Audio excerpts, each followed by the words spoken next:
About 100,000 people move to Minnesota every year, but most are completely unprepared for what actually living here is like. But it's not just the cold, it's the property taxes, the car requirements, and the social dynamics that catch people off guard. I've been in real estate for over 7 years, and today I'm breaking down 7 critical things you need to know before moving to Minneapolis in 2026.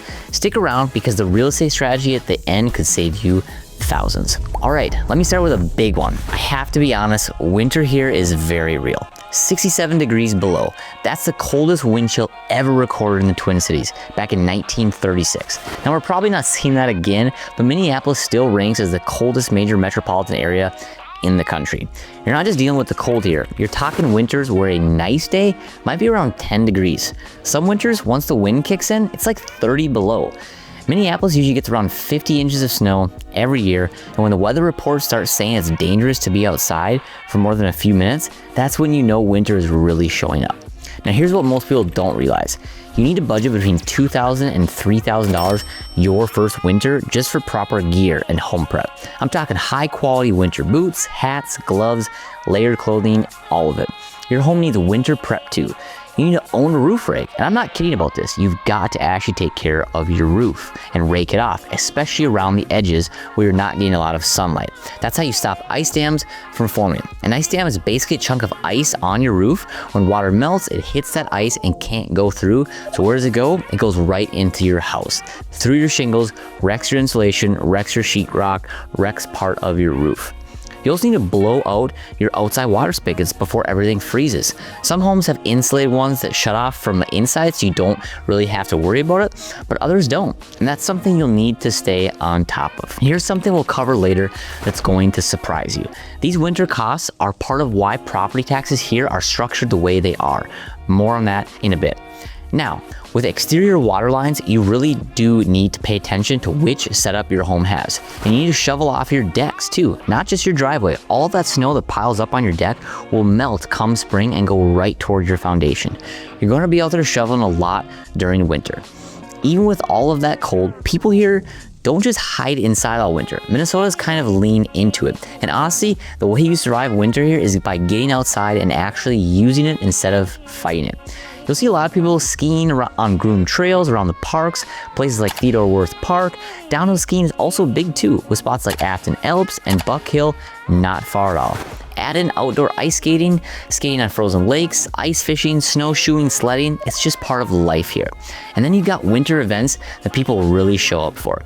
The Great Northern runs for about 5 days late January and includes the U.S. Pond Hockey Championships.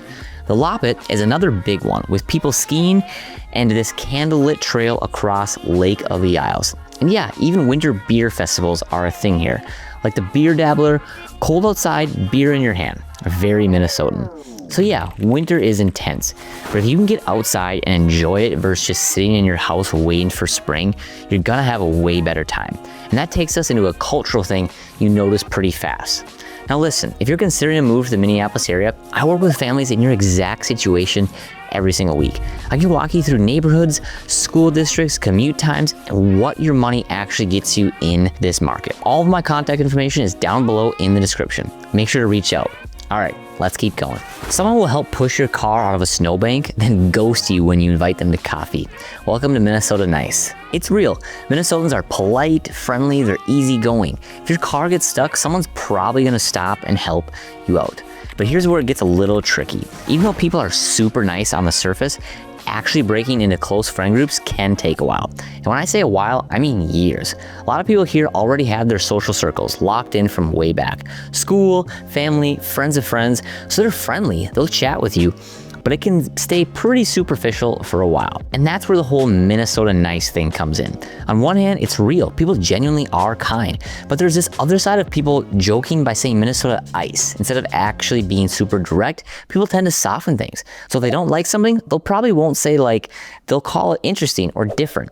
If you're used to being really direct, it might feel a little weird at first.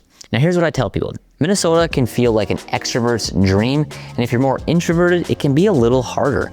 You do have to be willing to show up and put yourself out there a bit. People here will give you opportunities. They'll invite you, they'll include you, they'll say yes if you ask, but you actually have to go. By the way, sports here are a great opportunity to feel that sense of community. We'll get into that later, so stick around. Now, if you're someone who can walk into a place without knowing anyone and just start talking, you're probably gonna do great here. Even if that's not you, getting out there makes a big difference. But if you stay home and don't really get involved, it's just gonna be a lot harder to build those connections. What really helps is joining groups, doing things you actually enjoy, and showing up more than once. That's honestly what makes the difference. And that leads right into one of the most unique things about Minneapolis that helps with that winter isolation we're talking about earlier. Okay, so here's the deal. You can go through your entire morning without ever stepping outside. Coffee, the gym, your office, lunch, all connected by indoor walkways a couple stories above the street. Minneapolis actually has the biggest connected skyway system anywhere. It runs close to 10 miles and ties together about 80 city blocks. And on those days when it feels like 30 below, this thing becomes a lifesaver. But it's not just walkways. The skyway connects offices, hotels, restaurants, shops, government buildings, even a church. You can get to pro sports venues, theaters, and art spaces without ever stepping outside. Run errands, grab food, catch a show, all while avoiding the cold completely.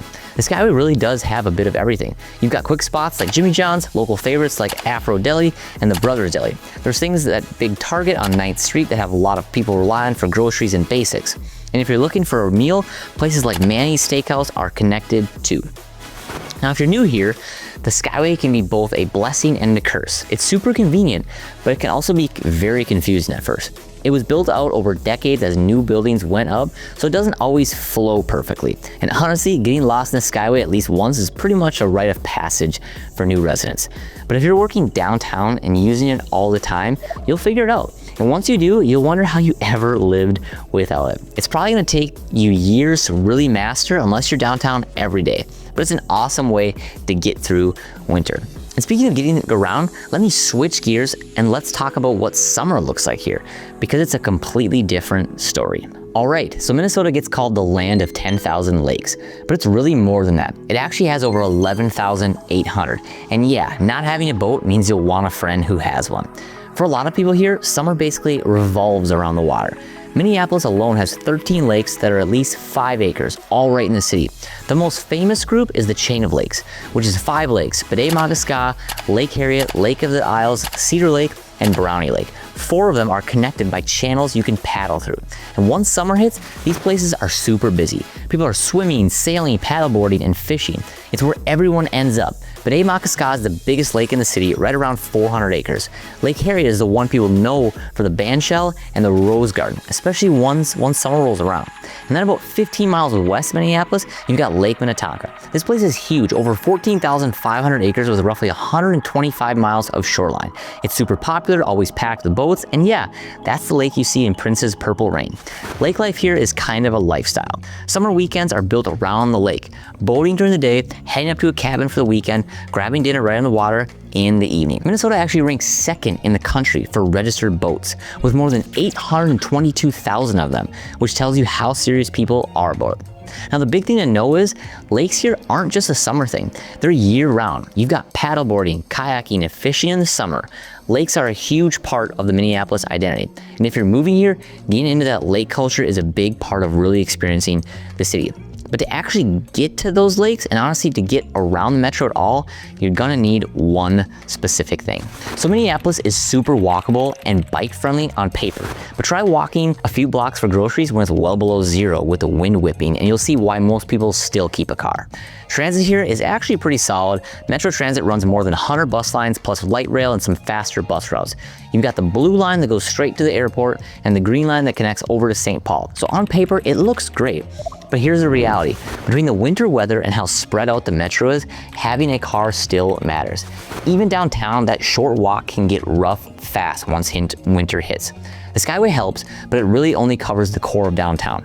Once you're outside of that area, especially in winter, a car is pretty much how you're getting around. Parking is going to be expensive downtown for your car, but it's super worth it when it's really cold out. Now, not every car is cut out for Minnesota winters. You want something that actually handles snow and ice well. If your car has power going to the front or all the wheels, you're in much better shape. Cars that can only push from the back can be a pain once the roads get slick. Winter tires are also a big deal. They make way more of a difference than people expect, and remote start is a total game changer.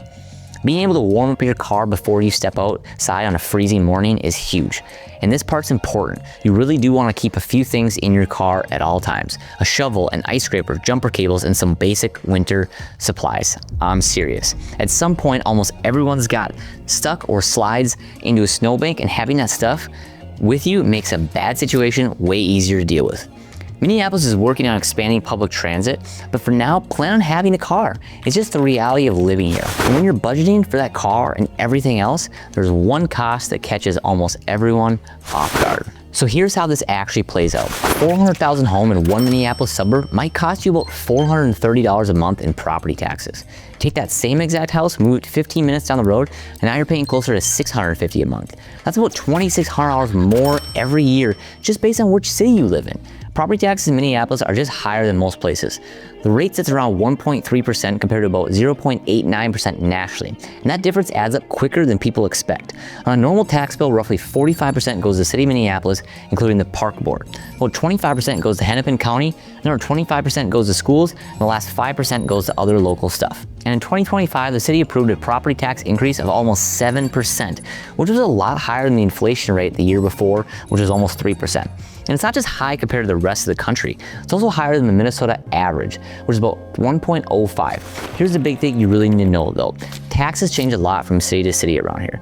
Some suburbs are literally double what others charge. So a house might look cheaper in one spot, but once you factor in the taxes, that deal can disappear pretty fast and end up costing you more every year.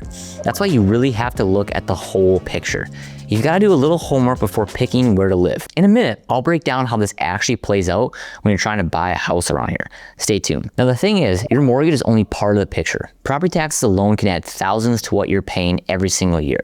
But there is a positive side to this. We do have really good roads in a lot of the suburbs. Most of the time, they're well maintained.